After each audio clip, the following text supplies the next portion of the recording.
0.09% Native American. To my panel, Kelsey Harkness of the Daily Signal, and look who's here, former press secretary in the Kerry State Department. She is Marie Harf of that hit show Harf and Benson radio show. You have to watch it.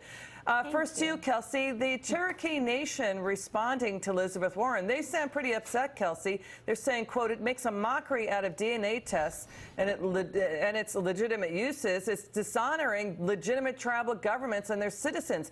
The problem they're saying, the Cherokee Nation, is this, Kelsey, is that, you know, tribal heritage, you don't use DNA tests to say you're a Cherokee. And the thing is, too, she used this Native American status on her application. She's 0.09% Native American, but she used it on an application saying she is Native American. Your point. I think the Native American community has every right to call this out and be offended by it. I have to say that Elizabeth Warren completely bombed the rollout of her 2020 campaign, because that's what this really is, and it really is just a representation of what the Democrats are going with in 2020. They want to play to identity politics, which can actually be damaging to a lot of minority communities in many ways, like we're seeing today.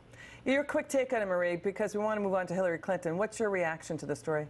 Yeah, well, look, Elizabeth Warren has been, gone after by Donald Trump on this issue. Donald Trump has been very offensive in the language he used about her heritage. She took the DNA test and showed she did have heritage, as she said she did. And I will say, look, I'm not a big fan of Elizabeth Warren's politics, even though I'm a Democrat. But if you watch that video she released where she goes back to Oklahoma, talks to her family about their heritage and these stories, it's worth watching. It's actually quite compelling. Okay, but the point is, she said she was Native American on a job application. Let's move on to Hillary Clinton denying Bill's affair with Monica Lewinsky as being an abuse of power.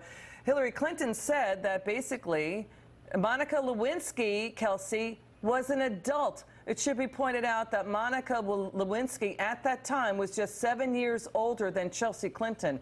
Your reaction to Hillary Clinton saying Monica Lewinsky was an adult? Go ahead. This was absolutely ridiculous, and I think that women should actually take this moment to be grateful that our first female president of the United States isn't a woman who is unable to recognize the problematic relationship that her husband engaged in with an intern in the White House. And Hillary Clinton attempted to play whataboutism with Donald Trump, but the reality is Donald Trump has never faced allegations about his time in the White House. Marie, your take.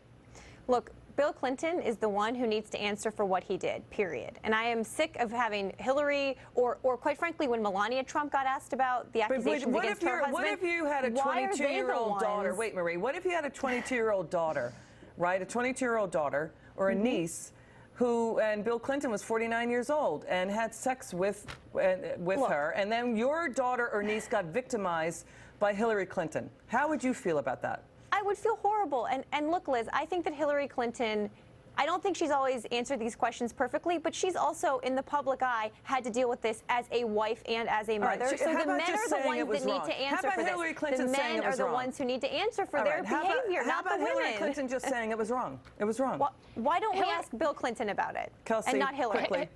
Hillary Clinton puts herself out there as a feminist, and I think because she does that, she has an obligation to denounce the problematic relationship that her husband engaged in. Thank you so much, Kelsey. Marie, you're going to be back on the show. Congrats, Liz. Thank you.